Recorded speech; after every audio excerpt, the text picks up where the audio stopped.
Sa mundo ng mga pusa, may ilang uri na agad nakakakuha ng atensyon hindi lamang dahil sa kanilang kagandahan, kundi dahil sa kakaibang aura na tila may dalang misteryo. Isa na rito ang tinatawag na tortoiseshell cats. Mga pusang may balahibong parang obra maestra ng kalikasan. Pinagsama-sama ang may init at madidilim na kulay sa isang hindi inuulit na disenyo. Sa unang tingin, tila simpleng kombinasyon lamang ito ng itim at kahel. Ngunit sa mas malalim na pag-unawa, ang kanilang anyo ay bunga ng komplikadong proseso ng genetika at likas na pagkakaiba-iba. Magandang araw sa ating lahat at welcome po muli sa ating YouTube channel.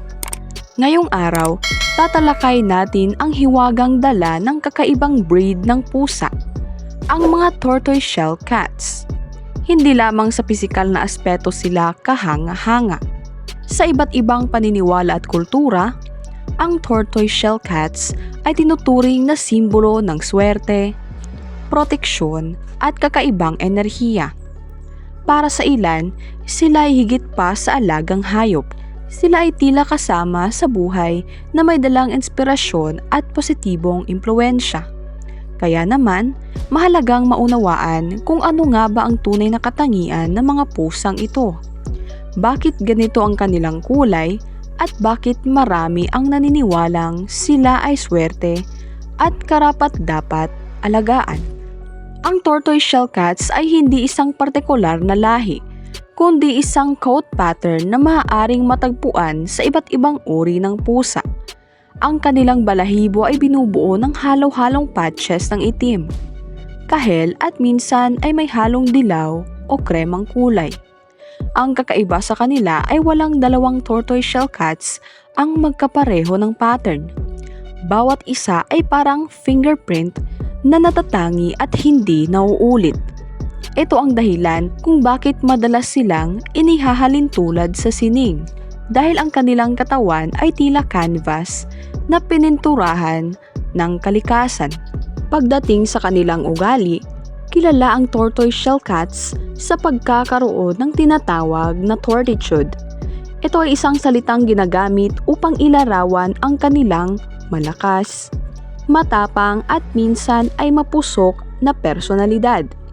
Sila ay independent, may sariling isip at hindi basta sumusunod. Gayunpaman, sa kabila ng kanilang pagiging dominante, sila rin ay may malalim na kakayahang magpakita ng pagmamahal at pagiging loyal sa kanilang amo. Ang kombinasyong ito ng lakas at lambing ang dahilan kung bakit sila ay kaakit-akit sa maraming pet owners. Ang paliwanag naman sa kanilang kakaibang kulay ay matatagpuan sa agham ng genetika.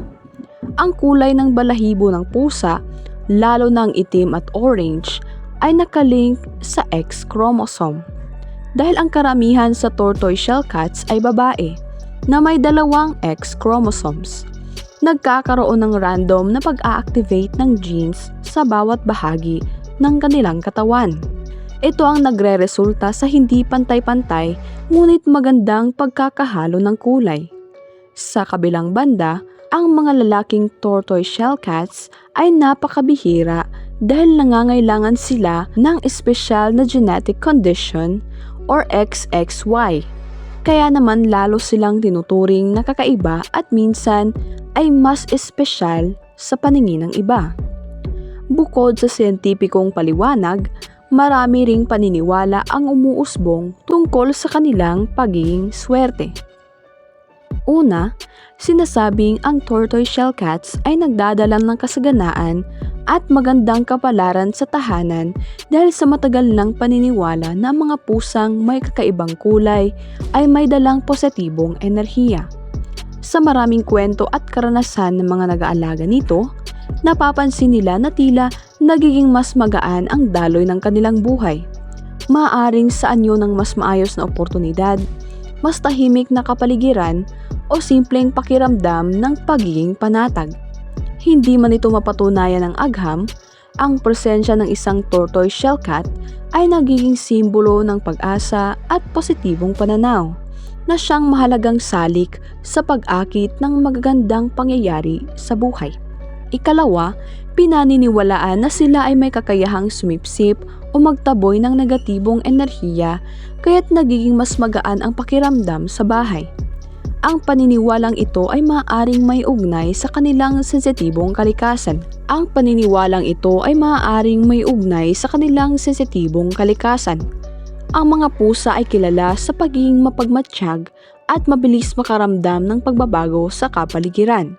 Kapag may tensyon o hindi magandang enerhiya, madalas silang nagiging alerto o lumalapit sa kanilang amo na tila nagbibigay ng comfort.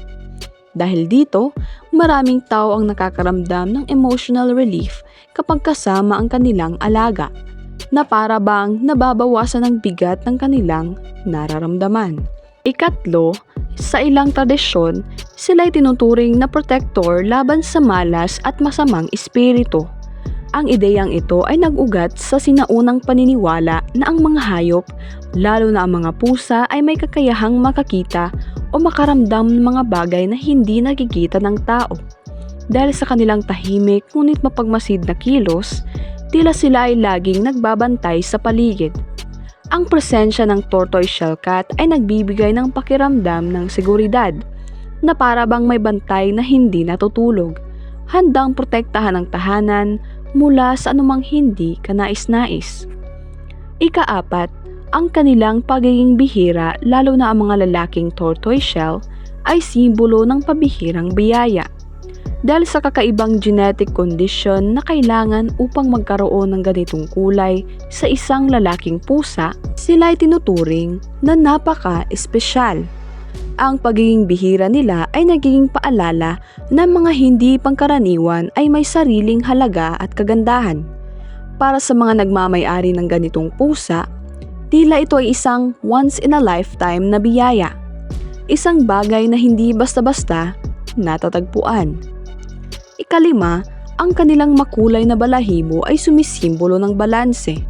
Isang paalala na ang buhay ay binubuo ng liwanag at dilim na parehong mahalaga. Ang pagsasama ng maiitim at maiinit na kulay sa kanilang katawan ay tila representasyon ng iba't ibang aspeto ng buhay.